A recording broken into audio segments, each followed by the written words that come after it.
In sports, when we talk about being a game changer, we are talking about players and coaches that have the ability to directly influence the outcome of the game that they are playing in, the match that they're playing in, the tournament, the weekend, whatever the case. Today, we are talking with one of those game changers, and we are talking with somebody that has a plethora of experience all over baseball and is using his reach, his success, his career as a means of bettering the game and leaving it better than how he found it. I have Kerrick Jackson today on the show, the head coach of the Missouri Tigers baseball team. Coach, how you doing today? I'm good, Ian. How are you? I'm doing fantastic. I am so grateful, for having you on the show, having you join me. You are entering your second season at the helm for Missouri. Man, how has the first year gone? Obviously, you were coming into a new program, SEC baseball. Man, how was the first year experience? Obviously, I was here as an assistant before, and so being able to come back and sit in a different chair, it really. I tell people all the time, you know what? It really, really, really didn't hit me until probably about halfway through the season that I'd reached my ultimate goal from a coaching standpoint, which was to be the head coach at the University of Missouri. Like I kept walking past my office and kept having to look at the nameplate on the door and and kind of pinch myself a little bit. So I think that with all the time that I've spent in the game and all the different places I've been and opportunities that I've had, um, this just isn't a job for me. This place is special, and so to be able to land here and do the things that I know that we're capable of doing and building this place to something that I know that it's capable of being, I couldn't ask to be in a better situation. I love that. So, like you said, this is big time for you. You got to pinch yourself. It's the dream. So obviously, there are players or prospective coaches or future coaches that are hoping to be in the position that you're in one day, leading the charge for an SEC program. And what is the day to day like for you right now as we're kind of creeping closer to September? What's life like? It's a grind. It just never stops. You're always on the go. Be it when you're in this position, I think, and you're in a program that has the visibility that we have. One being the flagship institution of the state of Missouri, but two being in the SEC. There's always something that needs to be done. And when you're in a league where you're competing against the best of the best, if you're not doing it, they are. So you always got to try and put yourself in a position where you're staying either a step ahead or making sure that you don't fall too far behind of what other teams are doing in the league because you're trying to compete on a national level. And so it's a daily grind, but it's not a grind in the negative sense of a grind, right? When you're doing something that you love and you're passionate about, you never go to work a day in your life. So that's how I feel about it. What's going on, everybody? We, as baseball players, we, as athletes, we all have something in common that we all share with one another. At some point, our careers are going to come to an end, whether we play 15 years in the league or whether we don't make it past high school or college. This is called the Money Playbook. So, this teaches financial concepts for student athletes, for professional athletes. It's got a bunch of financial concepts in there that I didn't learn until I was done playing. Go on over to Amazon and check it out. It's called The Money Playbook. It's written by Mark Tepper, who is an NFLPA registered investment advisor. So he has worked with a plethora of professional athletes. Like I said, go to Amazon. We'll leave the link in the bio and the description of this episode. It's a must-have. Check it out. Let me know what you think. Everybody has different experiences. Everybody has a different journey in the game. Some are kind of mainline to there some players or coaches are destined to be a head coach. There are players that you're like, hey, he would be a great coach at the next level. You can look at a guy or spend some time with somebody and be like, he would be a great leader of men, maybe at the next level, the collegiate level, whatever that is. But everybody's journey is different, man. And you've had a plethora of experience, like I talked about, kind of in the opening line, where it's like, man, you've had different coaching roles, different levels at different aspects of the game. I would love to just kind of get a brief background on your journey coming up in the game, man. Your experience playing, maybe transitioning out, and all those roles that you've had leading up to where you're at right now. Yeah, so starting back, I'm from St. Louis originally. Obviously played baseball in high school and college. Also in high school, played football and basketball. And baseball was just, I was a good, decent player. I wasn't anything outstanding. Had some athleticism. Started off in high school as an outfielder, and basically the bat didn't work, and I was big, physical, and had a good arm, so transitioned to pitching. My freshman year, found out that I had 2 degenerative discs in my lower back. I'm actually in a game pitching, and I throw a pitch, and I get stuck on the mound, like in the position. Whoa. Um, yeah, and so we go to the doctor. Comes back, and he's like, "Listen, you're 19 years old with the back of a 40-year-old," and he's like, "You got 2 choices.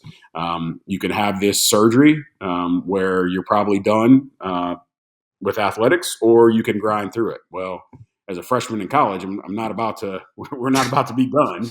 Um, so keep going. 2 years later, find out that I have to have reconstructive shoulder surgery. I had a Oh, labrum tear, rotator tear, shoulder impingement, and shoulder separation.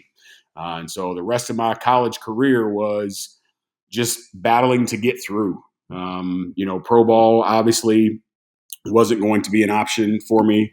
As you well know, once you start to tab up pages in that medical book, and it gets too thick, and you're not a prospect, uh, chances significantly yes, decrease. sir. But for me, I love the game, and so I cherished every moment that I could have to go out there, and whether I was at my best or not, I wanted to go out there and put myself in a position where I was going to go compete. And wasn't the most storied college career of any time, but I enjoyed my experience, and I wouldn't change it for the world.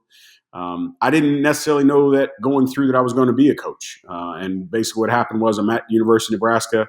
I'm there as a undergrad assistant. Our head coach, who was at the time, had been fired. And that January, Mike Anderson, who's the head coach at University of Northern Colorado, he was the assistant coach. He said, "Hey, man, it's just me and you on staff. We've already paid for rooms and flights to go to the ABCA convention out in Anaheim. Do you want to go?" I was like, "All right, why not?" And I went out there, and that's what did it. I'm sitting in a room with a bunch of coaches, and I'm sitting in this corner, and I'm just taking notes. I still have the yellow notepad that I took those first notes on, I love that. of guys just sitting there, and my head is just on a swivel, and I'm just writing, and I'm just writing. I'm listening, and it was then that I knew that this is what I wanted to do. And I've only had one job outside of baseball, and I worked as a male nanny for a family that had two autistic boys. Wow. And I was an early childhood special education minor, and so going through college, I always thought I was going to teach kindergarten. And that was preschool. Like preschool, that was my passion. I loved being around those little kids. Very similar to coaching, right? Yeah. You have these minds that are just wide open, and the difference between those kids in that early development stage and kids where they are now is those kids don't know what they don't know. Mm. And so their minds are so open, and you can just pour information, and you can't give them too much. And so being in that atmosphere was something that was enjoyable for me, but I also knew that I had this coaching bug thing. And so that's when I started on that track. I love that. So the ABCA, this was my first year going to it this past year in Dallas. So being able to be there, that was kind of what propelled the Nine Hole podcast in a way. Kind of made it what it is today, which is fantastic. I love to hear all of that. Obviously, like walking around the ABCA convention was mind blowing to me. Just the amount of business that's in baseball. It's not conveyed to the player, right? You understand as a player, you wear nice gear, whether it's Nike or Mizuno or Adidas, or you have a batting glove sponsorship, or you have a bat sponsorship and stuff, but the business behind the scenes, and then the amount of companies that you don't see, and then the coaches you don't see, man, it is blows my mind. That's awesome. So you find out that you want to be a coach, man, but you've had direct experience as a Midwest area scouting supervisor, right, for the Nats. Yep. 2 years in the Boris Corp, which is everybody knows, the Boris Corp and the elite level that Scott Boras has kind of in the baseball agent industry. You were the president of the MLB Draft League. which I would love to hear a little bit more about. And then you helped form the American Baseball Coaches Association's Diversity in Baseball Committee, which is absolutely incredible, man. So all of this has led you to where you are obviously at today, and you are using your experience to better these young men's lives. What has this plethora of experience? What has it done for you to kind of ease you into the top tier Division I coaching that you're tasked with today, man? Like, has everything kind of provided you, with a good understanding of what you're going to be thrust into?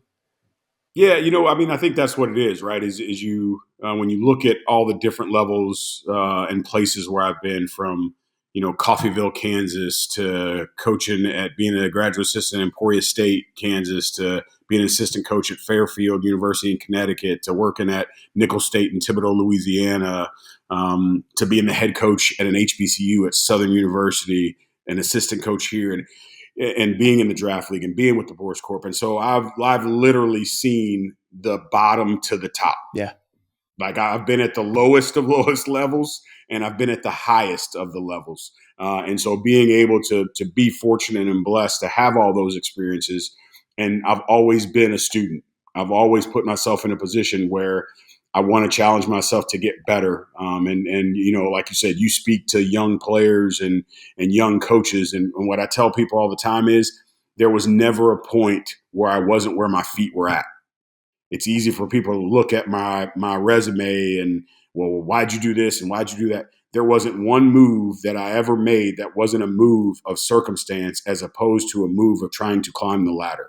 Like, I never thought about, I need to be at this point in my career, I have to do this, or let me do this so I can impress these people.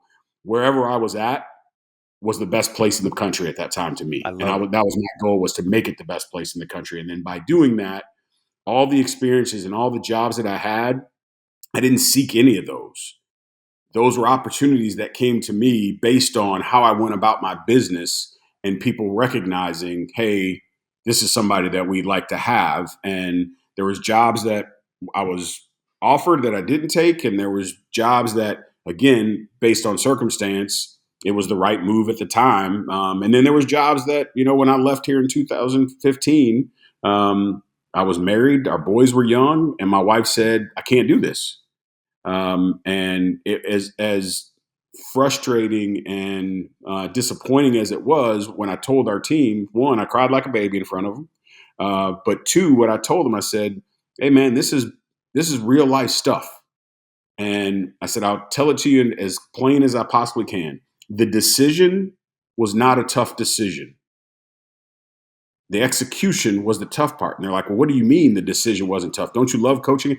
I said, "Yeah, but I love my wife and I love my family, and I married her for a reason. And death do us part means death do us part. And if she's not happy, my happiness can't supersede hers and what's best for our family. So I got to do this from a family perspective." Amen. And so it's all those things that I've been through that put me in that position. And, I've quite often tell people I was blessed with the knowledge and ability to coach baseball, but it could have easily have been basketball. It could have easily been football. It could have easily been golf, because at the root cause of it, for me, it's about the relationships. I love the sport of baseball. But if I was somebody that just loved baseball without the relationships, and the relationship aspect wasn't important to me, I don't know if I'd still be in this game. Ooh, ooh, I like that. That's a good way of looking at it. So you've detailing your experience. You've obviously had coaching experience from the bottom to the top, like you said. And so you've seen a plethora of players, obviously, that have been able to separate, maximize their careers, get to where they were going, achieve great levels of success, have that impact or excuse me, game changer type impact. What have you seen? What kind of character traits or, common themes in these players have you seen that really separates them from everybody else? I think the biggest thing is, specifically when you talk about the guys that don't come in as dudes, right? They don't have a high ranking. They're not, PG All Americans. We talk to our players about this all the time. The great ones, right? And greatness is relative. And I explain this to them. The example I use, Michael Jordan is the greatest basketball player of all time, no debate. I don't care what anybody says, no debate. But I also tell them, I said, your parents are also great for who they are and what they did. And I said, the common theme in great ones is they have an internal motivation that supersedes their need for external approval. They don't do things based on what other people say or what other people think. They know that they have goals, dreams, and aspirations that they need to accomplish and that they're going to accomplish, and they're going to do that come hell or high water. And it really doesn't matter what anybody else says. And what I talk to guys all the time, there is, for the people that are great and the people that want to get after it, there is no such thing as a barrier. There's only obstacles. And the difference between those two is a barrier is going to stop you. An obstacle is just going to get in your way. Doesn't mean that you can't get around it. Doesn't mean that you can't figure out a way to get it done. It just means you have to be diligent enough to be able to make that happen. And the great ones, they've done that. They put themselves in a position. They've gone out. They've done the things that they wanted to get accomplished, and nothing stopped them from getting those things accomplished. They were never, ever victims of their own circumstance. The circumstances were what they were, but they were going to be successful and be on top regardless. So when I talk to my audience, through the 9-hole, utilizing the platform, I talk about the external factors never influencing the internal voice, right? If you have a dream, if you want something, if whether you're a walk on or perfect game, not rated, whatever it is, like if you have a dream and you want to go for it, the external factors can't affect the internal voice, right? The circumstances and everything that you're tasked with, and you have to overcome. I love it. I love all that. So being a top tier baseball player and overcoming all of these circumstances, you're tasked with dealing with a lot of failure. So if you fail 7 times out of 10, you're a 300 hitter. Chances are you're going to be playing baseball for a long time, and hopefully, God willing, you're able to provide a life for you and your family through the game of baseball. And so, dealing with that failure, playing in the SEC, playing at a high level, how do you work with your players, and what sorts of what kinds of resources is a better way of me saying that? What kinds of resources do you have behind the scenes for your players dealing with adversity, dealing with failure, strengthening their mental game, their mentality, all that stuff? What are you doing for your players behind the scenes? So first, what I'll tell you is we challenge our guys at the beginning of the season. We have to redefine how we see success. First and foremost, that success can't be result-driven goals. Success can't be result-driven numbers, because at the end of the day, we can't control those results. All we can do is put ourselves in a position to get the desired result, and then whatever happens as a course of that is what happens. The second thing I will tell you is we also talk about failure is a choice. It's not something that happens to you. And the reason why we say that is because if you go out and you go 0 for 4 and 4 strikeouts, and you go back the next game and you go 0 for 4 with 4 strikeouts, and you don't make any adjustments, and you go back the next game and you go 0 for 4 with 4 strikeouts, failure didn't happen to you. You chose not to make any adjustments, so you chose to fail. If you don't have success, then you figure out how you get the level of success that you're looking to achieve, and you make the adjustments to put you in a position to have that success. It only becomes failure if you continue to do the same things over and over again without making adjustments, or you define success as by things that you can't control. Then ultimately you lead yourself to failure. So either way you look at it, it's a choice. It's not something that happens to us. And we talk about that. And it's something that over time I've learned. We talk about the game of baseball being a game of failure, but the reality of it is the game of baseball is a game of challenges and adversities. I love that. And guys like yourself that played at the big league level, you found a level of consistency that allowed you to go through those peaks and valleys, but remain consistent at a certain level where you didn't go down with the lowest of the lows or go up with the highest of the highs. So when we talk about failure, failure only exists if we allow failure to exist. And for those of us that don't want to make adjustments, for those of us that don't want to learn, and for those of us that can't battle through adversity, baseball is a game of adversity and challenges, not failures. So that's where we start. Second, we do have a mental coach that we use that I met a while back that used to work for the Brewers, and he and I have vibed really, really well. We've had a long relationship, and we bring him in because I want there to be an opportunity for our guys to get some knowledge and a different perspective.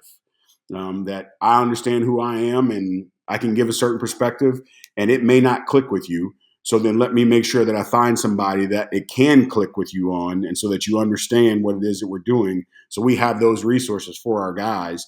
But at the end of the day, if you don't understand and you don't define success by the things that are controllable, it really doesn't matter.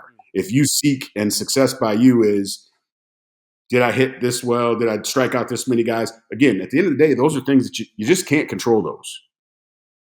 I love it, man. I'm getting fired up hearing you talk about that, man. So we talked about you being a coach, from the lowest level all the way to the top. You are at the helm for an SEC baseball program, man. How do you guys practice? So obviously, like, failure is a choice, right? It's just trying to overcome difficulties and obstacles and stuff.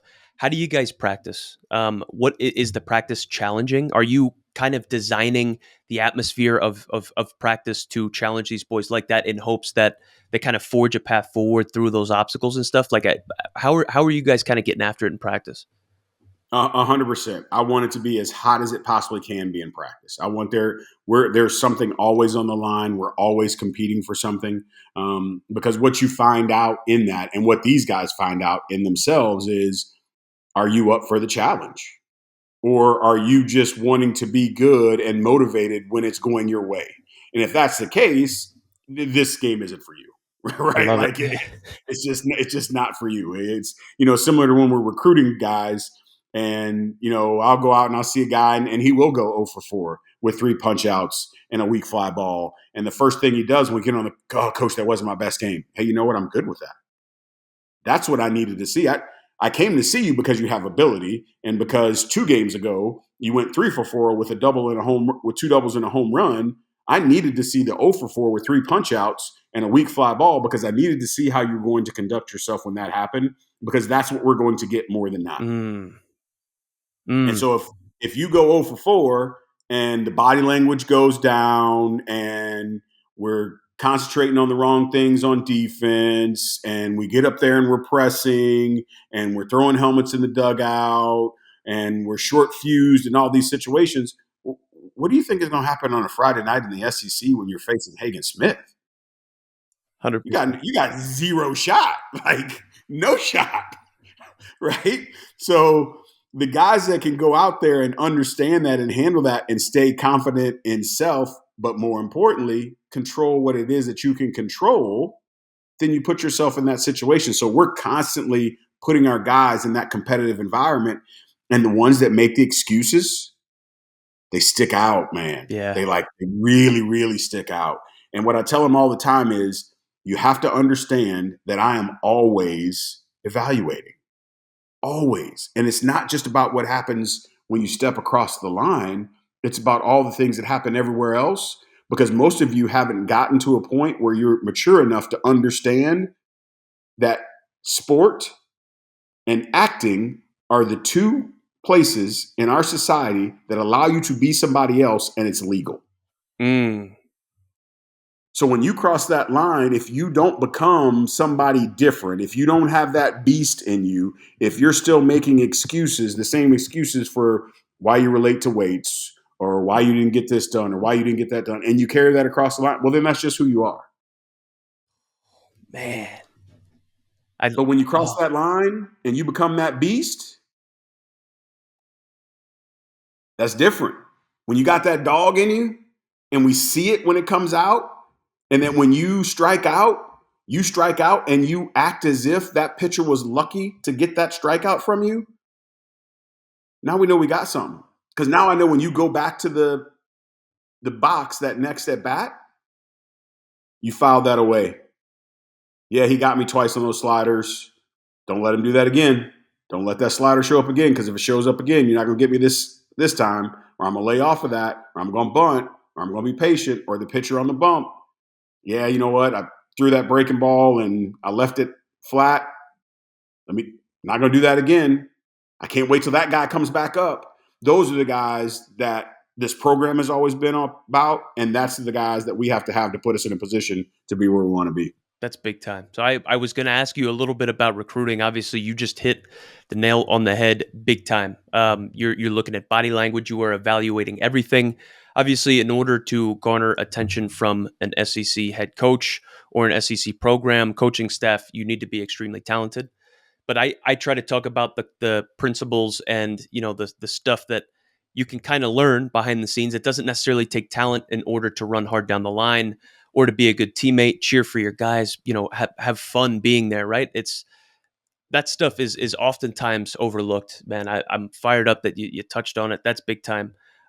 So we hit on players that are able to maximize. We hit on being able to maybe be seen by you, what you're looking for, man. So let's talk maybe some the state of today's game. So there are rule changes going on, obviously, like having the ability to make money in college sports is big now. It is the way of today's game. It changed obviously from kind of when I was in college, and it's been eye opening to say the least. Seeing where everything's going, man. How has everything been impacted with NIL money? How has everything been impacted? How has it impacted your program with the transfer portal? Man, what do you have on the state of today's game and where it's going? So conceptually, I get it, right? I get it with NIL. I get it with the portal. The actual practice of it, being honest, 100 is awful. We are creating an environment where, as coaches, we complain about kids having a sense of entitlement, and all we're doing now is feeding that. We're just throwing logs on the fire.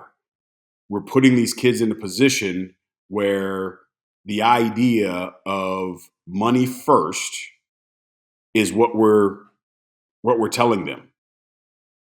And the fact that we're telling them money first without any type of any basis for it, what we're failing to understand is we're setting these kids up for failure in life. When they leave this college space, where does this atmosphere exist for them? When will they ever get paid for not necessarily doing anything? When can they go and have an expectation of getting paid without doing anything? And that's where we are with these guys. The expectation is not what can I do for you? What are you going to do for me? You have kids in some of these programs that are making more than the coaches are making. So if you have a kid in your program that's making more than the coaches are making, how do you expect him to listen to what it is that you're saying as a coach? And so again, conceptually, I get it, but the practice of it is it's rough. We're in the space. We have to be in the space. And so we're going to live in that space. I'm not going to be, just we're going. No, we're going to live in the space. But for us, I don't want to live in the portal to build our program.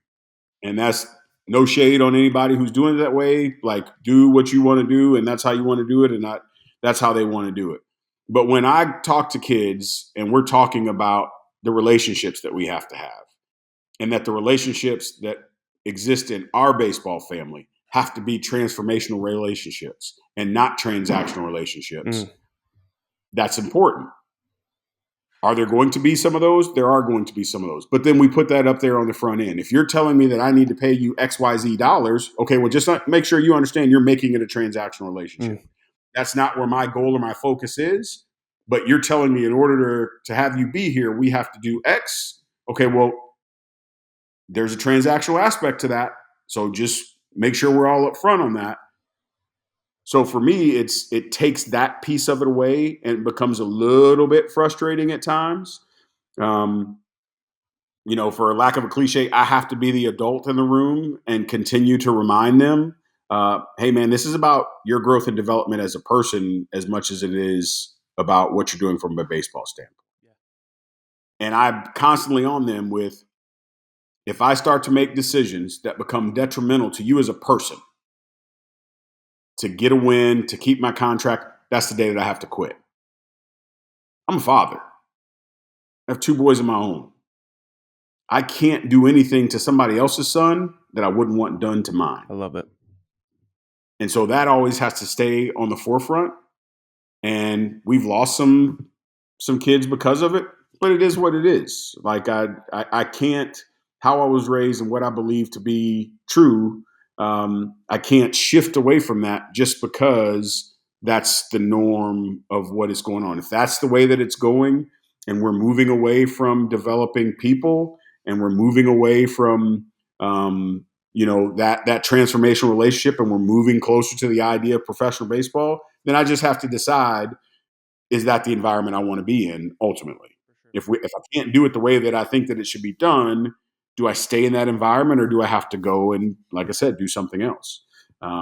But I do think there's some good aspects to it, to be honest with you. And hopefully, with all the changes that are going on, the shrinking of the rosters, the revenue sharing, hopefully we bring this thing back to what it's supposed to be, and let NIL be what NIL is supposed to be. Name, image, likeness. What is your market value, as opposed to the guy that hit below 200, struck out 42% of the time, fielded 9-something, and thinks that he should get paid. No, that's not how this thing should be. That's just not real world, right? Like, there's no place that you get paid for a lack of production.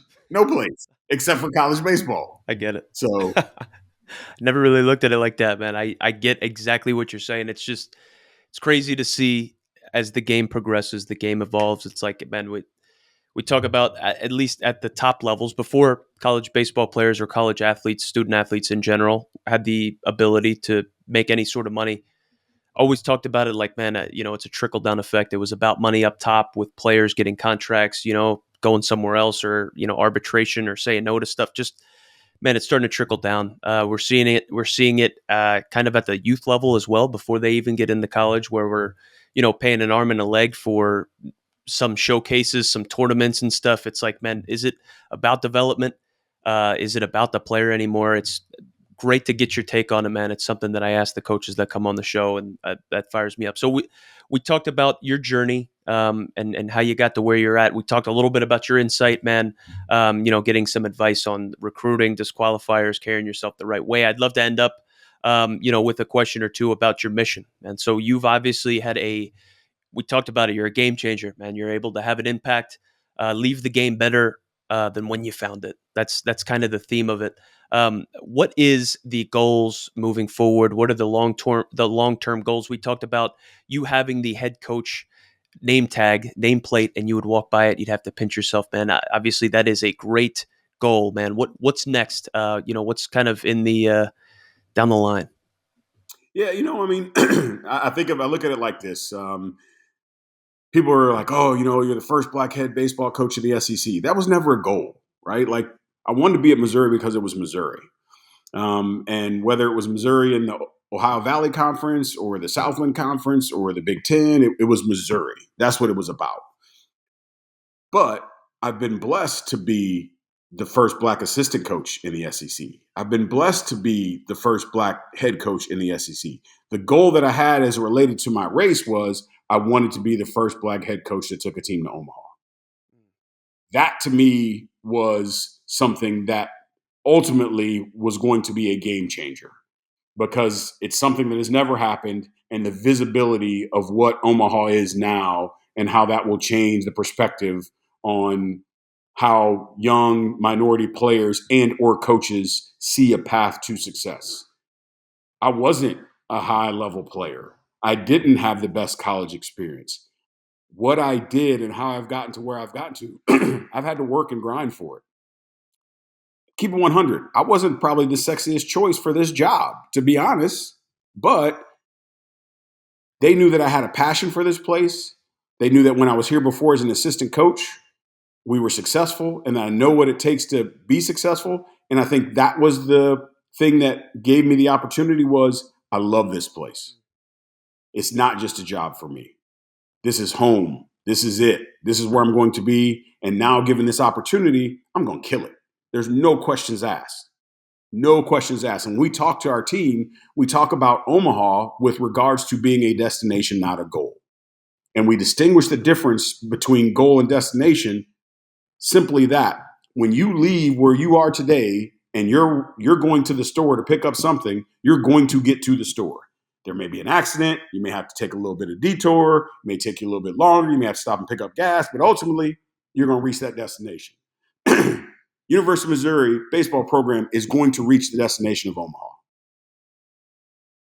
Not selling wolf tickets, not trying to be motivational. It's fact. I knew that I was going to get to this destination to put myself in a position to be the head coach at the University of Missouri. I know that we're going to put ourselves in a position to get to Omaha and put ourselves in a position to play for a national championship. We're in the best conference in the country. We're playing the best competition day in and day out. We're going to get guys that believe that in themselves, that have that dog in them, right? As you well know, what we talk about all the time, people look at the SEC and they oftentimes they look at the Hagen Smiths and the Christian Moores and the Cagliones and the Condons, and they're like, oh, the SEC is the best conference in the country. Look at those dudes. Those dudes are outliers. The whole league isn't made up of Condons and Hagen Smith, right? But the beauty of the league about the SEC is the skill level is elite. And so a message to, like you said, you're talking to some of the guys that have to work. Ability doesn't put you on the field. Skill does. You can be an average ability player with a high level of skill and play this game for a long time. You saw dudes and you were in the clubhouse with dudes that fit that mold. Absolutely. And I tell guys, I said, if you talk to a big leaguer or a guy that played pro ball, two things. One, they will tell you that they've seen somebody that was the best player they ever saw that never made it. Every one of those dudes has an example of somebody that was the best player they ever saw that never made it to the big leagues. Two, the guys that have played pro ball and the goal was to be a big leaguer will never tell you that they played pro ball if you don't ask, because they didn't accomplish a goal. So the pride isn't that I played 10 years of minor league baseball. We don't talk about that. 100%. The dudes that just wanted to play pro ball and tell people that they played pro ball, they tell you about it all the time. But the dudes that didn't make it to the big leagues, if you don't ask them, it'll never come up. For sure. And so it's having our guys having that perspective and understanding about stay true to self, set your goals, set your destinations, do everything you can in your power to get there. And if it doesn't happen, it's nobody else's fault but you. If you didn't make it, you just weren't good enough. And that's okay. There's nothing wrong with that. But if you didn't make it because you skipped that workout in the morning, you decided to play the game till 2 o'clock in the morning instead of going to bed and getting sleep, you didn't eat right, you weren't committed, any of those types of things, then now you have to look yourself in the mirror and you have to be honest with yourself to say why you didn't make it. And that we're getting ready to have our first team meeting this weekend. The one thing I'm going to say to them, to our guys, is, are you making the same sacrifices that your parents made to put you in this position? Because if you're making those same sacrifices, you will be the best that you can be, no questions asked. If you're not making the same sacrifices that your folks made to put you where you are right now today, not only are you cheating them, but you're cheating yourself, and you better wake up, because otherwise you're going to develop this pattern, and that's going to fall on your family, and it's going to fall on their families, and now you're going to create a generation of people that blame, complain, and deflect. I love it, man. I love it. That is fantastic stuff right there, Coach. That's all I got for you. That's everything that I got for you. Maybe one last question before we let you get out of here. Again, we are here with Kerrick Jackson, head coach of the Missouri Tigers baseball team. Coach, when we think about your lineup, this is the 9-hole podcast, obviously, where I'm talking to the next generation of 9-hole hitters, whether they're undersized, underdeveloped, underappreciated, whatever it is. When you think about a good 9-hole hitter in your lineup, what does that 9-hole hitter have to be able to do? What kind of traits, characteristics, all that stuff? He's gritty. He understands who he is. He accepts the assignment, and he accepts the assignment with pride, and make sure that he's putting himself in a position to be the best 9-hole hitter in the country. And a quick example I'll give you. My first year at Southern, we won 9 games, 33 losses.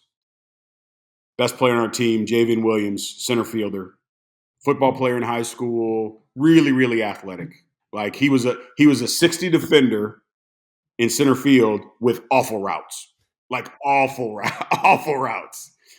And at the end of the year, he came to me and said, Coach, we only won 9 games and you didn't kick a bucket.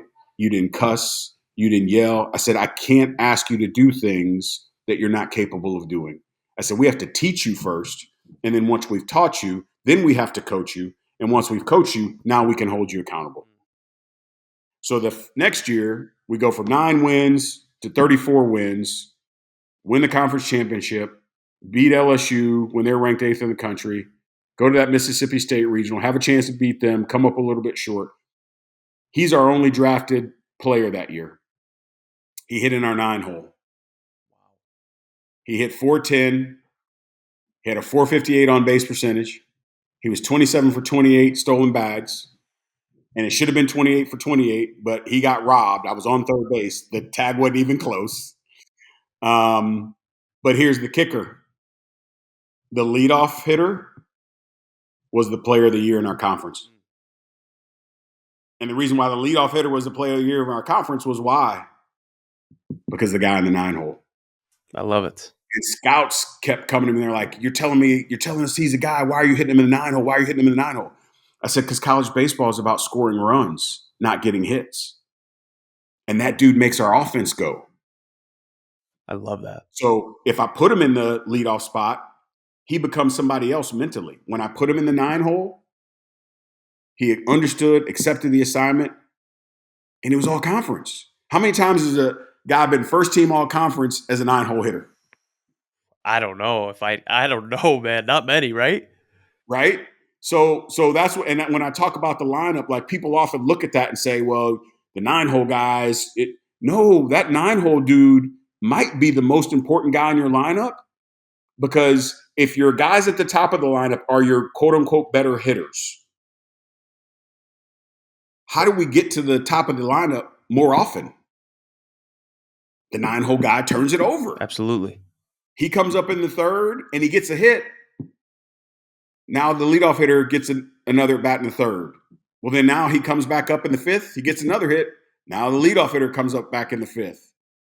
If that 9-hole hitter does his job, come the 8th or 9th inning, we got the best guys, quote unquote, in our lineup at the plate when we need them to be at the plate. I love including him as the 9-hole hitter. If he comes up as a 9-hole hitter in the 9th inning in a tie ball game as a leadoff hitter, and he understands the assignment and embraces the role and the importance of his spot in the lineup, we win a game because of the 9-hole hitter. Absolutely. Man, that's fantastic. Coach Jackson, thank you so much for your time. Again, we are here with Kerrick Jackson, head coach, Missouri Tigers baseball. Coach, thank you so much for your time. We are looking forward to seeing the continued success and continue seeing the big time impact you have on the game. Thank you so much, Coach. Appreciate you, Ian. MIZ. Yes, sir.